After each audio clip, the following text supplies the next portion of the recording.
That had swept across the Indonesia and left 7 people dead is being seen as a major test for the President Prabowo Subianto. Clashes between the riot police and rock-throwing protesters that began in the capital last week quickly spread beyond Jakarta.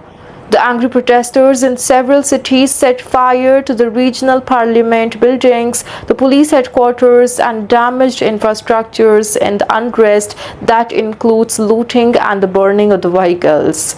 Subianto on Sunday ordered the security forces to take action as firm as possible against the destruction of the public facilities, looting at homes of the individual and economic centers. Also, according to the law, all the punishing will happen. Subianto cancelled a high-profile trip to China to attend the Victory Day parade in Beijing this coming Wednesday, citing escalating nationwide protest. Here's what we should know about the protest. The public outrage emerged across the world's third largest democracy after the reports that all the 580 members of the House of Representatives receive a monthly housing allowance of 50 million rupiah, that is $3,000, in addition to their salaries. The allowance, which was introduced last year, is nearly 10 times the minimum wage in Jakarta. Also, the critics argue that the perk isn't only excessive but also insensitive at a time when most people are grappling with the soaring cost of living, taxes, and rising unemployment. The protest grew wider and more violent following the death of the 21-year-old ride-hailing driver Afan Kurniawan. A video on the social media apparently showing his death during a rally in the Jakarta on the Thursday shocked the nation and spurred an outcry against the security forces. Kurniawan was reportedly completing a food delivery order when he was caught up in the clash.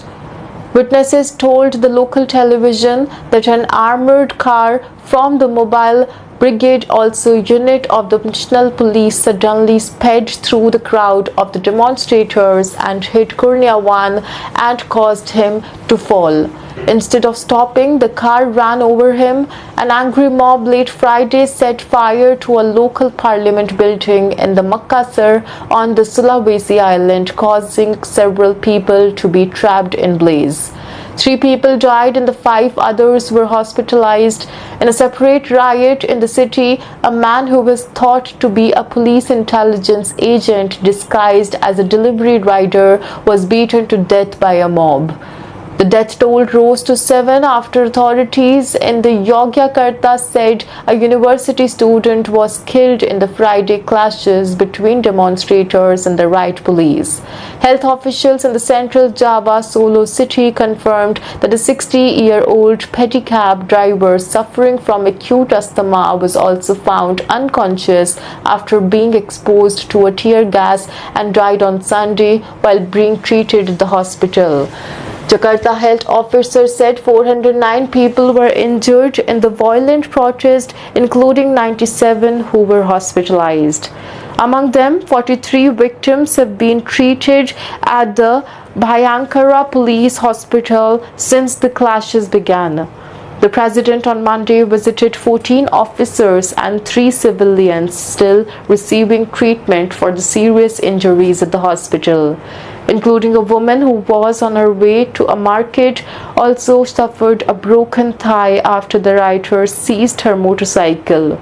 Speaking after visiting victim, Subianto said that the violence was fueled by rioters and not protesters, and accused the group of trying to destabilize the nation.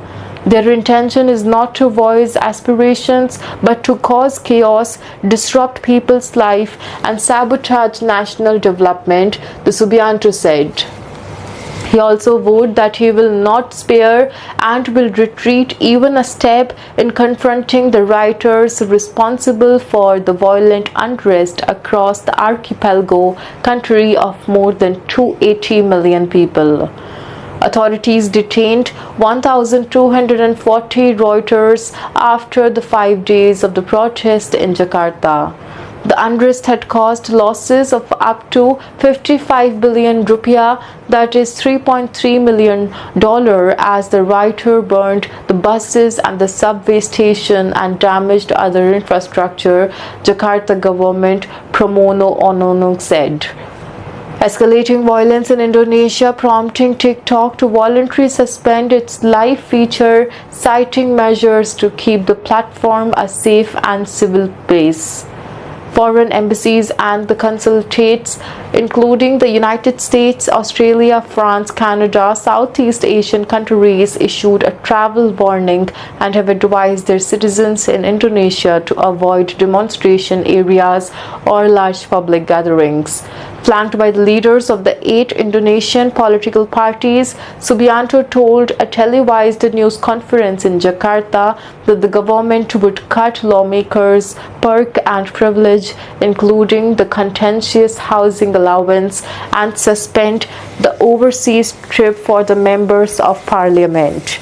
It was a rare concession in response to the mounting public anger.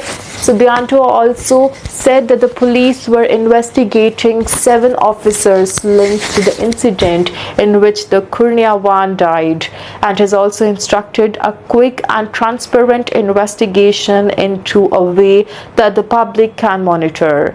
He also would ensure that his administration do financially support the Kurniawan's family.